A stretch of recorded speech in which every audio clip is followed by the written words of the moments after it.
So, picture this.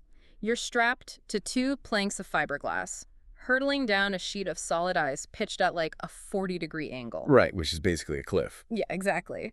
And you are moving at 130 kilometers per hour. The wind is totally deafening. Your legs are just burning. And you have exactly 50 milliseconds to decide whether you're going to win gold or, well, end up in a hospital. So welcome to the deep dive.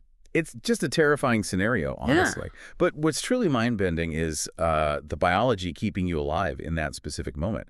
Today, we're really analyzing a state of absolute physiological warfare. Okay, let's unpack this. Because usually, when we think of elite human performance, we think of endurance, right? Yeah, a marathon runner pushing their lungs or something. Right. Or a weightlifter maxing out a deadlift. But today's material completely shatters that whole framework. We are looking at this incredibly detailed anatomical and physiological breakdown titled Dr. Christophe Delong et Kinexa Formation présente la descente à 130 km Anatomie de l'exploit absolu. And I gotta say, the anatomy of the absolute exploit feels like the only accurate way to describe what we're talking about here. I mean, the word exploit really captures it perfectly. Because this isn't just about athletic skill. It's about pushing every single human physiological system to like 90 or 100% capacity simultaneously. And doing that for, what, 90 to 120 seconds? Exactly. We're going to look at how the brain, the muscles, and the cardiovascular system are fundamentally pushed past their evolutionary design specs, really, to wage war against speed, against gravity, and ultimately against their own biological limitations. To even begin to understand how a human survives this, we have to start at the command center. I mean, at 130 kilometers per hour, you are moving faster than your nervous system can physically process reality. Yeah, let's just break down the sheer physics of that speed for a second. At 130 kilometers per hour, you're traveling 36 meters in a single second. Wait, 36 meters? Every second? Every single time the second hand ticks, you've moved 36 meters. Now, just consider the timeline of a standard human reaction. Right, let's do the fatal math on this. So let's say a visual danger suddenly appears on the course, like a compression in the snow or a patch of bare ice. Let's call that T0. Okay, so at T0, the photons hit your retina. It takes time for that signal to travel to the visual cortex at the back of your brain for processing. Just to even see it. Right. Then the brain actually has to recognize it as a threat. The signal moves to the motor cortex to formulate a plan, shoots down your spinal cord, out through the peripheral nerves, and finally commands the muscle in your knee to flex. That entire biological chain reaction takes about 250 milliseconds. A quarter of a second. A quarter of a second, yeah. Which, I mean, sounds incredibly fast if you're just sitting on a couch catching a drop set of keys. But on that mountain, in those 250 milliseconds, you've already traveled 9 meters. 9 meters of blind, uncontrolled momentum. If a downhill skier waits to actually see a danger to react to it, they are already 3 to 4 meters past the optimal point to initiate a turn. The laws of physics dictate that reacting basically means crashing. It's like playing an incredibly fast-paced video game, but your controller has terrible lag. To win, you literally have to press the buttons before the monster even appears on the screen. That is the perfect analogy. And the champion solution to that lag is this profound biological adaptation. Their brain simply stops reacting. To survive, the skier's brain is constantly predicting the future, anticipating movements 2 to 3 seconds. Which is like 60 to 100 meters, right? Exactly, 60 to 100 meters in advance of where their skis actually are. But I mean, how does a human brain just decide to become clairvoyant? You can't just wish your way into predicting the future. Well, no, you can't wish for it. But over the course of, say, 10,000 hours of training, you can physically rewire your hardware to achieve it. Dr. Delong's analysis reveals these massive structural changes in the skier's brain. Like physical changes. Physical changes, yeah. Their primary motor cortex begins to run incredibly hot, oscillating at 40 to 50 hertz. The neural map, the actual physical surface area in the brain, dedicated to controlling the micro movements of the knee and the ankle, it expands by 30 to 40% compared to a normal person. That is wild. They literally dedicate more biological hard drive space to their joints just to process the sheer volume of data. Right. And to utilize that expanded hard drive without overheating, they enter a really profound psychological and neurological space known as the state of flow. What's fascinating here is that the dorsolateral prefrontal cortex, the region of your brain responsible for conscious analytical thought, the part of you that worries or overthinks. Right, the inner monologue. Yeah, exactly. It actually shuts down by 40 to 60%. So the skier isn't thinking anymore. There's no voice going, okay, bend the left knee now. None whatsoever. The conscious brain is just too slow. Instead, the older, deeper parts of the brain take the wheel. The reptilian brain and the cerebellum take over. And the cerebellum is really the unsung hero here. It handles 200 posture corrections every single second on absolute autopilot. Wow, 200 a second. Yeah, and this massive shift in processing power leads to severe time dilation. Have you ever been in, like, a car crash where a few seconds felt like minutes? Yeah, totally, where everything goes into slow motion. It's exactly that mechanism, but sustained. For the athlete, the brain is absorbing so much data so quickly that a 1-minute run is subjectively experienced as if it were 3 to 4 minutes long. So time literally stretches out for them. But Yeah. here is what I don't get. If the brain is predicting 100 meters ahead and the conscious mind is shut down, how are they physically navigating? What do you mean? Well, especially in an environment that is violently shaking, right? Yeah. Where hitting a bump means your visibility suddenly drops to zero. Right. That mechanical problem requires absolute stabilization. Imagine strapping a camera to the hood of a car driving over a boulder field. If the mount isn't stabilized, the footage is a blurred mess. Just unwatchable. Exactly. The skier's body might be absorbing 3 to 4 Gs of violent centrifugal force, but their head must remain perfectly horizontal. The inner ear desperately needs a stable reference point to maintain balance, and the eyes need a perfectly still platform to track the course. Oh, so it's literally a biological camera gimbal. Operated by the vestibulo-ocular reflex. The muscles in the skier's neck are firing relentlessly, making microcorrections of 0.5 to 2 degrees in just 5 to 10 milliseconds. That's insane. They're violently adjusting the head's position up to 100 times a second to keep the horizon level. And meanwhile, the skier is running 2 distinct vision systems simultaneously. Okay, break that down for me. So the foveal vision is highly precise but very narrow, about 2 to 5 degrees. It's locked onto a target 2 to 3 gates down the mountain, basically feeding that 100-meter prediction engine.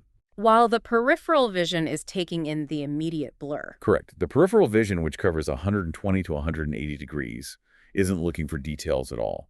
It's strictly managing the immediate sensation of balance and relative speed. But what about the blind turns that the Kinexa formation data brings up? They are doing 130 kilometers per hour, they hit a compression, and for a full second, they drop into a void. They literally cannot see the ground. How do you predict a turn in the dark? Well, long before they ever put their skis on for the race. During course inspection, they meticulously build a 3D neural map of the course in their hippocampus. They memorize every micro-terrain feature. When they pass a visible marker, let's call it point A, their mirror neurons automatically preload the muscle sequence required for point C, even if point C is hidden behind a blind crest. See, I have to push back on this concept a bit, because a map in your head is static, right? But a mountain is completely dynamic. That's a fair point. What if the conditions change? What if there's a new shadow, an unexpected wind gust, or the 30 skiers before you carved a massive ice rut where your mental map says there's smooth snow? A map from an inspection 2 hours ago won't save you. And you've just identified the razor's edge of the entire sport. That is exactly the price of a prediction error.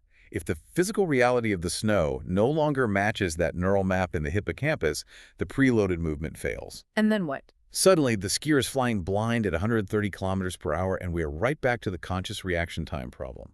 They only have 0.15 to 0.25 seconds to react when the next gate suddenly appears. Which we already established is mathematically impossible to survive. It is. Biology simply cannot catch up. This is the exact mechanism behind those spectacular, terrifying track exits you see on television. The map fails, and the body just can't rewrite it in time. So, if the brain is forcing the head to act like this perfectly still gyroscopic camera on a violently shaking mountain, I mean, the rest of the body has to absorb all that violence. Which brings us to a massive biological conflict. How is the skier's spine not simply snapping in half? By utilizing what the sources refer to as the secret technique of champions. It's called dissociation. The lower body and the upper body essentially act as 2 completely separate entities. Right, if you watch them, the lower body is pivoting, carving, and violently absorbing impacts, while the upper body remains almost eerily immobile, just facing straight down the fall line of the slope. And the physical forces required to achieve that stillness are staggering. Think about what happens when you take a sharp turn in a fast car. Your whole body wants to throw itself toward the outside of the turn. Exactly. For the skier, their core isn't just flexing. It is locked in an intense anti-rotational battle. When the skis violently turn right, The left obliques must instantly generate 300 to 500 newtons of force purely to stop the chest from twisting with the legs. Simultaneously, the deepest core muscle, the transverse abdominis, acts like a concrete corset, fighting the 3 to 4 Gs trying to snap the skier in half. This leads to the most claustrophobic detail in the entire study, in my opinion. If your entire abdominal wall is locked down like concrete at 100% capacity for 2 solid minutes, you cannot breathe. Yep. Normal belly breathing requires the diaphragm to expand downward, pushing the stomach out. If your core is locked to save your spine, your diaphragm cannot move. You are effectively suffocating yourself to stay upright. To survive, they switch to paradoxical breathing. They completely abandon the diaphragm and use high chest breathing.